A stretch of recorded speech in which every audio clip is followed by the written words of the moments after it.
आज की क्लास में जो 10th क्लास में एपी का चैप्टर है, तो उस एपी चैप्टर में एनसीईआरटी में एक्सरसाइज 5.2 के क्वेश्चन सॉल्व करना सीखें, ठीक है ना। अच्छा, 5.2 का फर्स्ट क्वेश्चन देखिए। जो हमारे पास एपी सीरीज होती है उसका स्टैंडर्ड फॉर्मूला होता है ए। हम कौन सी एक्सरसाइज सॉल्व कर रहे हैं? एक्सरसाइज 5. जो एपी सीरीज होती है उस एपी सीरीज का standard form a plus d, a plus 2d और ए प्लस 3d। अच्छा, हमने सीखा था एपी सीरीज का nth टर्म फाइंड करें, तो इस एपी सीरीज का nth टर्म क्या फाइंड करते हैं? Tn equal to a plus n minus 1 into. काफी क्वेश्चन में Tn की जगह एन भी लिखा रहता है, दोनों ही सही है, ठीक है। तो Tn equal to a plus n minus 1 into d या An equal to a plus n minus 1 into d. इस फॉर्मूले में टोटल कितने वेरिएबल हैं? 4, An, A, N और D, ठीक है ना। अब जो 5.2 का फर्स्ट क्वेश्चन है उस फर्स्ट क्वेश्चन में टेबल बनी हुई है और जिस टेबल में ए, डी, एन और ए एन, कॉलम में जो नेम है ए है, फिर डी है, फिर एन है, फिर ए एन, ठीक है ना। फर्स्ट वाले क्वेश्चन में ए की वैल्यू 7, इसके बाद 3, एन क्या है 8 और हमें फाइंड करना है ए। मतलब इसमें फिल इन द ब्लैंक्स है, जो भी आपको फिल करना है उसकी वैल्यू इधर पर फाइंड करनी। तो हमें यहाँ पर ए, डी, एन और ए एन गिवन है, तो फॉर्मूला क्या होता है? A n equal to a plus n minus 1 into d. तो इधर पर ए एन हमें फाइंड करना है। ए की वैल्यू कितनी है? 7 प्लस एन की वैल्यू कितनी है? 8 माइनस डी कितना है? 3। सॉल्व करिए। A n equal to 7 plus इधर पर 7 इंटू 3, तो a n equal to 7 plus 21 equal to 28। मतलब फर्स्ट वाले पार्ट में ए एन की वैल्यू 28। समझ में आ गया? और भी देखो, इसमें सेकंड में क्या फिल करना है? सेकंड वाला पार्ट देखो। सेकंड वाले में फिल क्या करना है? इसमें जो ए की वैल्यू है वो है -18, हमें डी फाइंड करना। अच्छा, आपको पता है इसमें ए लास्ट लेक्चर में हमने बताया था, ए मतलब फर्स्ट टर्म, डी मतलब कॉमन डिफरेंस और एन मतलब nth टर्म और एन मतलब आप जिस टर्म को फाइंड करो उसको काउंट करते हैं। इधर पर 10, इधर पर 0। मतलब यदि आप 7th टर्म फाइंड कर रहे हैं तो जो n की वैल्यू होगी वो 7 है, ठीक है। अब इसमें फाइंड क्या करना है? d। तो फिर से एक formula, a n equal to a plus n minus 1 into d. A n की वैल्यू 0, ए कितना है? -18 प्लस एन कितना है? 10 minus 1 into d. 0 equal to -18, इधर क्या आएगा? 90, तो इधर आ जाएगा 18 इक्वल टू 90। तो डी की वैल्यू कितनी आई है? इस तरीके से हम इसके सारे पार्ट सॉल्व कर सकते हैं, ठीक है ना। अब इसमें क्वेश्चन नंबर सेकंड देखिए, इसी का सेकंड देखना है क्वेश्चन। सेकंड में क्या फाइंड करना है? सेकंड का फर्स्ट पार्ट देखिए। सेकंड का फर्स्ट, हमें जो इसमें एपी सीरीज गिवन है वो है 10, 7, 4। फाइंड करना है इसमें A30, मतलब 30 वाला टर्म फाइंड करना है, तो A30 हमें फाइंड करना है। तो हमारे पास En का फॉर्मूला क्या होता है? A plus n minus 1 into d. तो A30 कैसे फाइंड करेंगे? A plus 30 minus 1 into d. समझ में आ गया? तो A30 equal to A plus 29 into d. अब हमने सीखा था किसी भी सीरीज से ए और डी कैसे फाइंड कर। सीरीज का जो फर्स्ट टर्म है वो ए की वैल्यू है, डी मतलब कॉमन डिफरेंस, और डी कैसे फाइंड करते हैं, सेकंड में से फर्स्ट माइनस करते हैं। तो कितना आ गया -3। तो इधर पर ए और डी की वैल्यू पुट करते हो तो 10 प्लस 29 इंटू -3। तो इधर आएगा 10 माइनस 3 का अंदर इंटू करो, 3 9 जा 27 और 2 3 2 जा 6 और 2 माइनस करेंगे तो -77। तो इसका आंसर क्या हो गया, A30 क्या है -77। इसका सेकंड वाला देखिए, 11th टर्म फाइंड करना है। तो 11th वाला टर्म कैसे फाइंड करेंगे, पहले हमें एपी सीरीज देखना है। -3 कॉमा -1/2 कॉमा 2।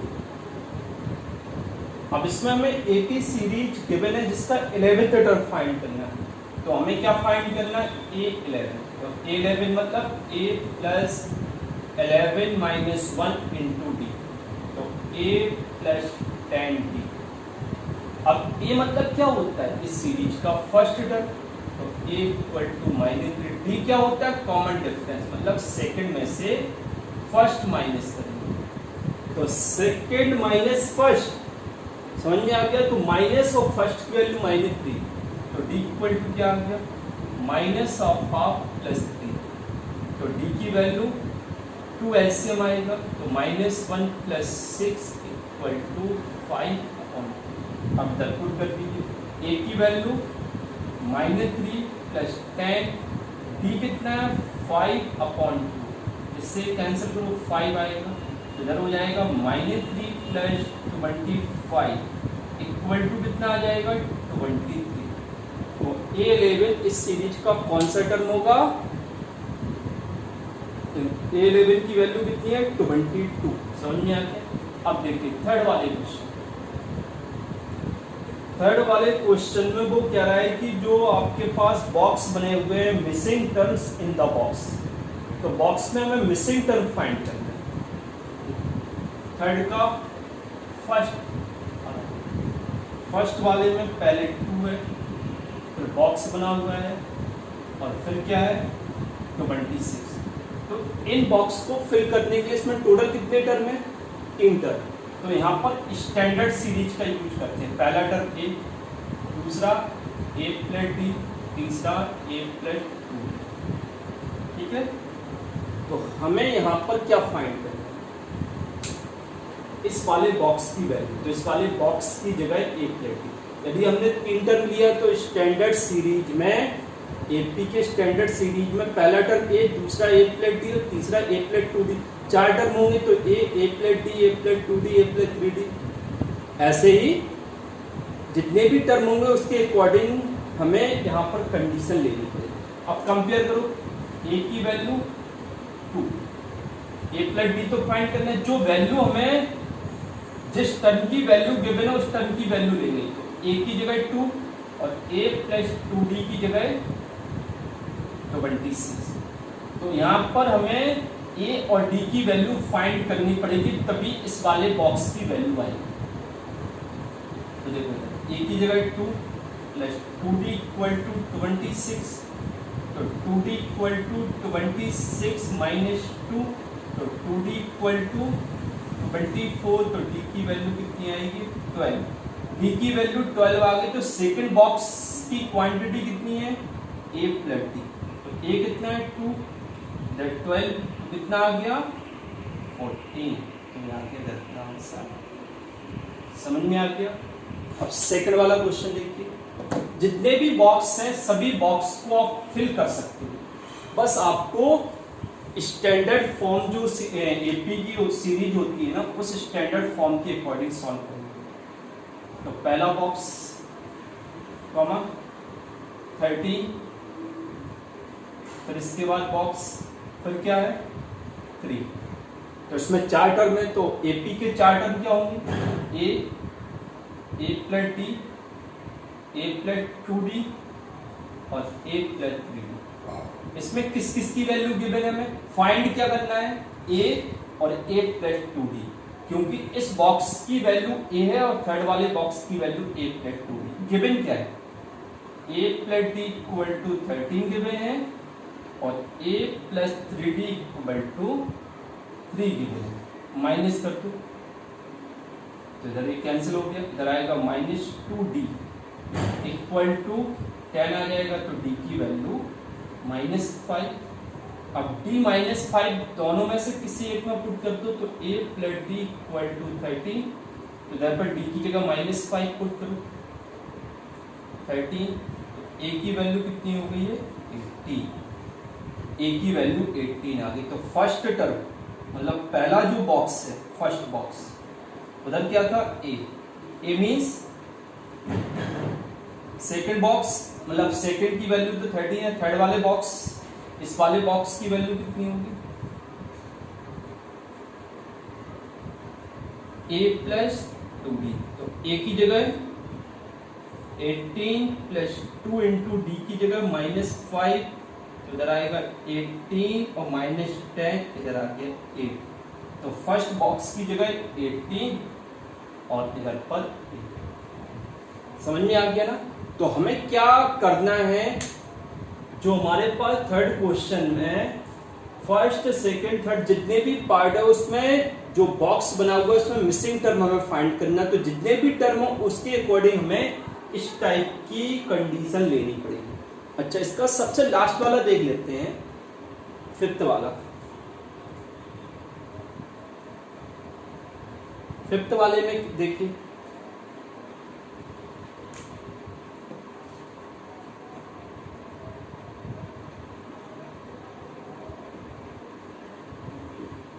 फिफ्थ वाला क्या है, पहला बॉक्स कॉमा, फिर 38, फिर बॉक्स, कितने बॉक्स हैं इसमें,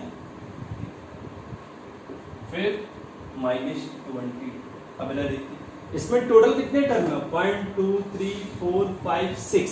तो एपी सीरीज का जो स्टैंडर्ड फॉर्म होता है उसमें स्टार्टिंग के 6 टर्म ले लेंगे। पर a plus d, a plus 2d, a plus 3d, a plus 4d और a प्लस 5d। कौन कौन से टर्म की वैल्यू हमें गिवन है, सेकंड और लास्ट। तो सेकंड की वैल्यू क्या गिवन है, a plus d equal to 38 और लास्ट में a plus 5d equal to -20। और माइनस कर दो, माइनस माइनस प्लस हो जाएगा, कैंसिल हो गया, तो इधर आएगा माइनस का 4d, इधर कितना हो जाएगा 38 और 22 को प्लस करेंगे तो इधर आएगा 60, तो d की वैल्यू -50। अब दोनों में से किसी एक में d की वैल्यू पुट कर दीजिए, तो a -15 इक्वल टू 38, तो a की वैल्यू कितनी आएगी 38 प्लस 15, तो a इक्वल टू कितना हो गया 38 प्लस 15 कितना हो जाएगा, तो 53, यही होगा ना। अब देखो फर्स्ट वाले बॉक्स को फिल करना है, एक काम करो, पहले a कितना आया 53, फिर a प्लस 2d कितना है, a की वैल्यू 53 प्लस 2 इंटू डी की वैल्यू -15, तो 53 माइनस 30 कितना हो जाएगा 23। समझ में आ गया। फिर a प्लस 3d, तो 53 प्लस 3 इंटू -15, तो 53 माइनस 45 इक्वल टू 8 आएगा। ठीक है, अब आगे देखिए,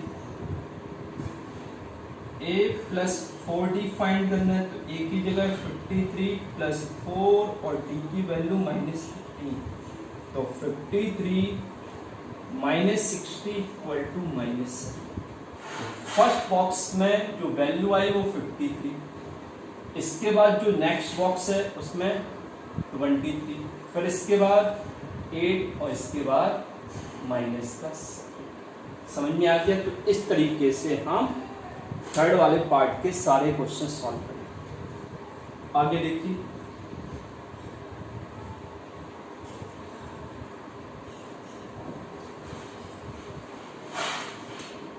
अब इस फोर्थ वाले क्वेश्चन में विच टर्म्स ऑफ द एपी, तो एपी सीरीज क्या है?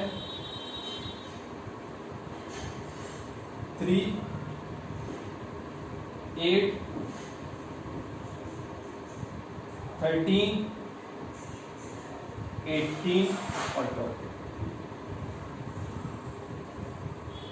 एज 70, क्या है? डॉट डॉट करके 78 है।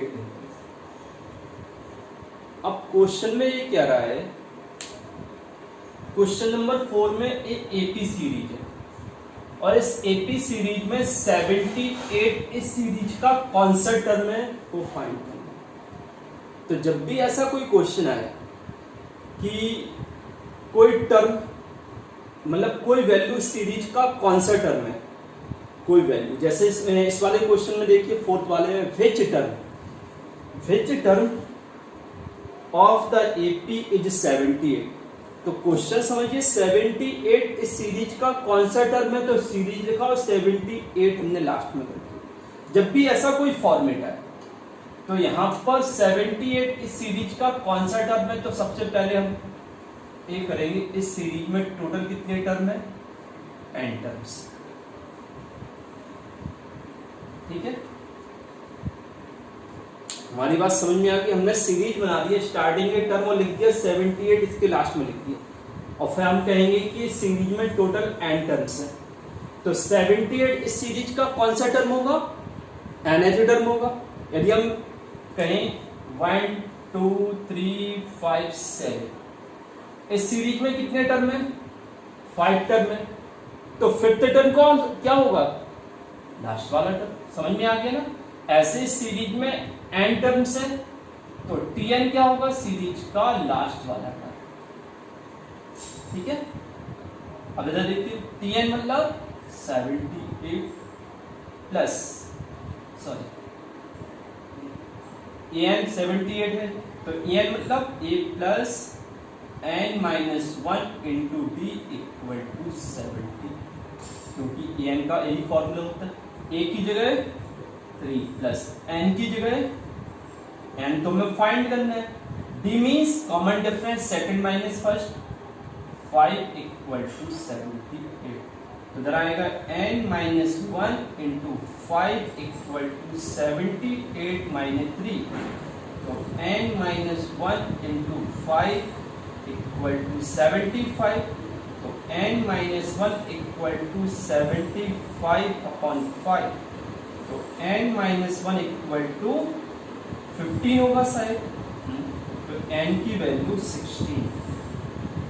तो 78 इस सीरीज का कौन सा टर्म होगा? 16th टर्म होगा। समझ में आ गया? कोई प्रॉब्लम? जब भी कोई ऐसी सीरीज हो जिसमें वो कोई वैल्यू दे रहा है, वो कहेगा ये वैल्यू इस सीरीज का कौन सा टर्म है, तो वो वैल्यू सीरीज के लास्ट में लिख दो।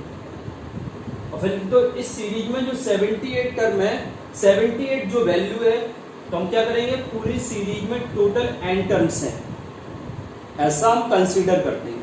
तो जब इस सीरीज में n टर्म्स है तो 78 सीरीज का लास्ट टर्म होगा। जब n इसमें n टर्म्स है तो 78 सीरीज का लास्ट टर्म है, तो an इक्वल टू 78। समझ में आ गया? तो an की जगह इसका फॉर्मूला। तो आज की क्लास में जो हमने सीखा उसको एक बार अच्छे से रिवाइज करके प्रॉपर आप लोगों को नोटबुक में 5.2 एक्सरसाइज के क्वेश्चन सॉल्व करने होंगे।